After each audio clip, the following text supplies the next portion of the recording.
Welcome to the Health Light.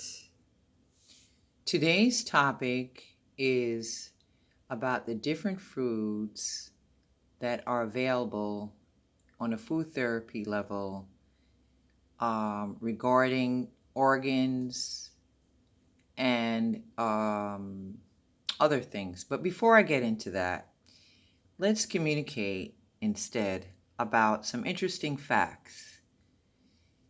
Children, babies, infants, they rely on us to make decisions that are nutritionally beneficial. These decisions are inevitably our decisions because the child needs to consume. Because there are so many different types of foods available, there's sometimes a confusion of what is safe foods and what are not safe foods. There is no nutritional value in sugar. There is certainly no nutritional value in fast foods. Likewise, other foods that become in package, because the way that we consume safe foods, we're thinking more what will keep our cells alive and feeling good. Therefore, safe eating for you is like safe eating for a baby. Sometimes we believe by giving a baby or a child ice cream that they would enjoy the taste. That child would not really even miss it if the child is not even used to it. So out of love, we try to give pleasurable food. But let's stick to what's nutritionally safe and what's available in society today so we can make better choices for ourselves and hopefully our families. Let's get on with this regarding the different foods and how it treats your body. Here are the different types of conditions that one may feel. If it's an acute disease, it could turn into something that's chronic. That means something long-standing and continuous. It may be a rapid, for instance, a fast onset like a stroke, or it could be gradual.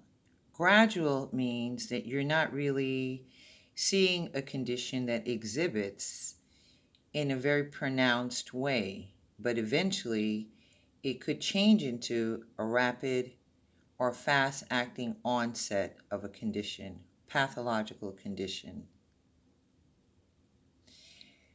Some of the times we might feel weakness, shortness of breathing, no thirst, constipation, loose stools, cold limbs. We might want to throw off the bed cover because of the fact that we may be feeling cold, or may be feeling hot. These are typical things that one may go through. That means that your body is changing in some way and it has not reached a level where it may be diagnosable. However, those are just a couple of things to consider that one may experience. Here are some principal reasons as to why one should pay close attention to consuming a variety of foods. Some of these foods that I'm going to mention, they are specifically written in the food therapy with TCM. However, based on my experience, these are written, documented pieces of information, but it applies to basically selecting items and foods that has nutritional value and the molecules are alive, meaning that there are no substitute chemicals For instance, you might find it in your spices. They might have an anti-caking agent in these spices.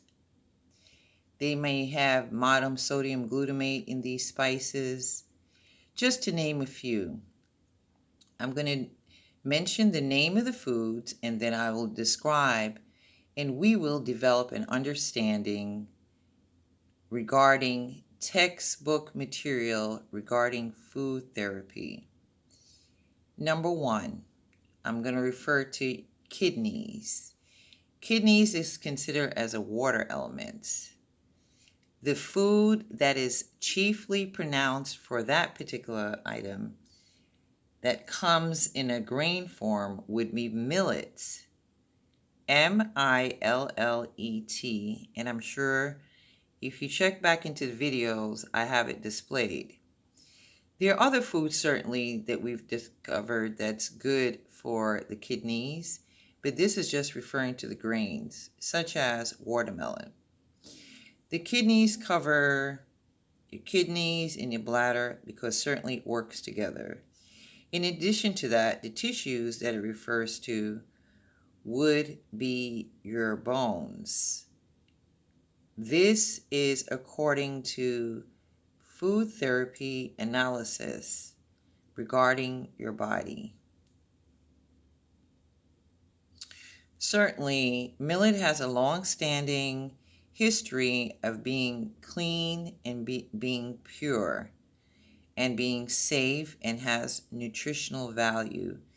It definitely does affect other areas of your body, but for this example, I referred it regarding to the kidneys just a little while ago. Now, let's move to the next item, hemp, H-E-M-P. That is a nutritionally based item. It's on the market. We see that it's there. There's nothing added to it. For this particular grain, it would be, and they're mentioning it as a grain, it would refer to the lungs and the large intestines, and the tissue for that would be your skin. So in this explanation, according to traditional Chinese medicine, specific food therapy, this particular item, hemp, has a lot of reference to one's skin. And certainly we know hemp is good for all other parts of our body, but we're being very specific and we're covering this on specificity so one can understand why certain choices may be good for them opposed to other choices. Have you ever noticed that the spices that you select in the store, how in these containers, if you turn the container around and read the list of items that's there, you'll be absolutely astonished to find the different things that are in these spices. Monosodium glutamate is one of them. I suggest this. If you cannot pronounce the item, that item would not be real. Let's move over to the stomach. Again, this is in reference to textbook material for food therapy according to traditional Chinese medicine, but we could certainly say it applies to common sense, real live information, but it's now that I'm reading it from a text. This item is rice. That's left very open and very wide. The best rice is wild rice. W-I-L-D, wild rice. And it's in my videos. If you check back into the videos, you've seen what the wild rice look like. But for the purpose of food therapy with TCM, this is for the stomach and the spleen, and the tissues that would support would be your muscles. Next, the next item is Beans. Beans is an item that we all may enjoy, but in relationship to beans, it's very important that we know how to put the beans together with the proper rice so you could have a safe and nutritional goals in your in terms of the type of beans that you select. The beans that are predominantly good for your system would be, it doesn't say beans, but it is chickpeas. That is the purest, that's the cleanest, and that has long-standing history as far as treating your organs well. And again, we're referring to your heart and your small intestines, and the tissue that this would be more beneficial for would be for the vessels. If you've noticed, I'm saying to you different sorts of grains according to food therapy from TCM. And if you notice, it is variety.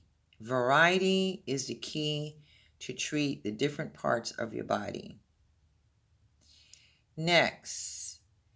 Now, according to this food therapy book from TCM, they're speaking about wheat. And maybe during that time, they had wheat that was clean, that was real. But wheat is no good because it does affect the large intestines. What I suggest regarding wheat would be this. We can handle that by substituting that with Kamut. Kamut is a real natural grain. Then we have quinoa. The best one would be the red quinoa.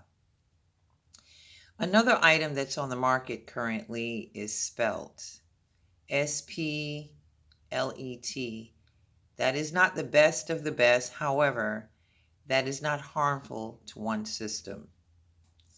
So that item that I'm referring to, it covers the liver and the gallbladder and your sinews. The sinews is what referred to as the connection between the muscles and the tissues.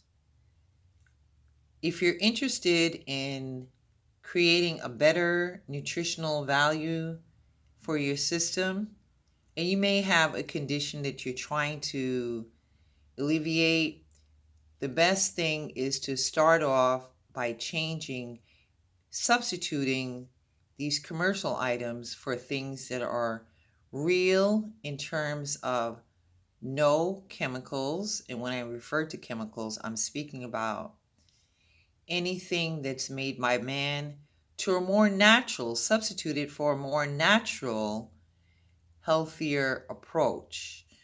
I did not cover anything regarding fruits and vegetables today, but in the videos you would have seen the different types of fruits and vegetables that's mentioned that would be alarmingly great for you.